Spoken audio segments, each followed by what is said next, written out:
Hello guys, ഞാനാണ് ഹാദി ടിവിയെ. അപ്പോൾ എൻ്റെ വീടിൻ്റെ അടുത്ത് ഒരു പാടമുണ്ട് ഗായ്സ്. അപ്പോൾ അതൊക്കെ ഒന്ന് നിങ്ങൾക്കൊന്ന് കാണിച്ചു തരാം. എൻ്റെ വീഡിയോ എല്ലാവരും സബ്സ്ക്രൈബും ലൈക്കൊക്കെ ഒന്ന് ചെയ്യുക. ഞാൻ ആദ്യമായിട്ടാണ് ഈ വീഡിയോ ചെയ്യുന്നത്. അപ്പോൾ അതിൻ്റെ പോരായ്മകളൊക്കെ ഉണ്ടെങ്കിൽ നിങ്ങളൊന്ന് ക്ഷമിക്കണം. അപ്പം നമുക്ക് വീഡിയോയിലോട്ട് കിടക്കാം. അപ്പോൾ ഇതാണ് ഞാനാ പറഞ്ഞ സ്ഥലം. ഇത് ഒരു താമരക്കുളമാണ്. അതിൻ്റെ അപ്പുറത്തൊരു താമരക്കുളമുണ്ട്, അതിൻ്റെ അപ്പുറത്തൊരു താമരക്കുളമുണ്ട്. ഇതിൻ്റെ നേരെ ബാക്കിൽ ചെറിയൊരു വാലാപ്പോയ എന്ന് പറഞ്ഞൊരു പുഴയാണ്. അത് ഇങ്ങനെ ഇങ്ങോട്ട് പോകുന്നുണ്ട്. ഇതാണ് നമ്മളെ പശുക്കളൊക്കെ ഇങ്ങോട്ട് ഇറക്കി കെട്ടിയതാണ് പുല്ലിങ്ങനെ വേണ്ടിയിട്ട്. അപ്പോൾ കുറച്ച് വെള്ളമൊക്കെ ഉണ്ട് കാശ്. ഇവിടുത്തെ വെള്ളം ഒന്നും അങ്ങനെ വറ്റിയിട്ട്, പക്ഷേ നല്ല പുല്ലാണ്. അപ്പോൾ ഇതാണ് നമ്മളെ പാടം. എങ്ങനെയുണ്ട് പാടം? എനിക്ക് കാശ് കുറച്ച് പ്രാവുകളുണ്ട്. അപ്പോൾ ഓരോ കാര്യങ്ങളൊക്കെ ഒന്ന് ഞാനൊന്ന് പറഞ്ഞുതരാം. ഈ മയിലുള്ളത് മയിൽപ്രാവ് എന്നാണ് പറയുക. അതിൻ്റെ 2 കുട്ടികളാണിത്. അപ്പോൾ ഓരോ മണ്ണൊക്കെ ഒന്ന് തീറ്റിക്കാൻ വേണ്ടി ജസ്റ്റ് ഒന്ന് വിട്ടുകൊടുത്തതാണ്.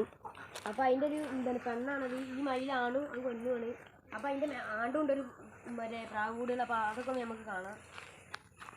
ഇപ്പോൾ ഇവിടെ ഒരു ജോഡി മുട്ടിട്ട് കിടക്കുന്നുണ്ട്. ഇത് നാടന്മാരാണ്. അപ്പോൾ ഓരിങ്ങനെ മുട്ടിട്ട് കിടക്കുകയാണ് ഗൈസ്. ഇതാണ് ഓരോ വിശേഷങ്ങൾ. പിന്നെ നമുക്ക് കുറച്ച് കോഴിക്കളൊക്കെ ഉണ്ട്. ഞാൻ ഇവിടെ കുറച്ച് കോഴിക്കളുണ്ട് എന്ന് പറഞ്ഞിരുന്നു. അപ്പോൾ ഓരോ വീഡിയോ ഞാൻ അടുത്ത വീഡിയോയിൽ നമ്മൾ പിന്നെ എടുക്കും. ഇപ്പം നമുക്ക് എടുക്കാൻ പറ്റില്ല ഗായ്സ്. എന്താ വെച്ചാൽ എനിക്കൊരു സ്ഥലം വരെ പോവാണ്ട്. അപ്പോൾ ഇന്നത്തെ വീഡിയോ ഇത്രേ ഉള്ളൂ. അപ്പം ഞാൻ അടുത്ത വീഡിയോയിൽ കാണുന്നത് വരെ ബായ്.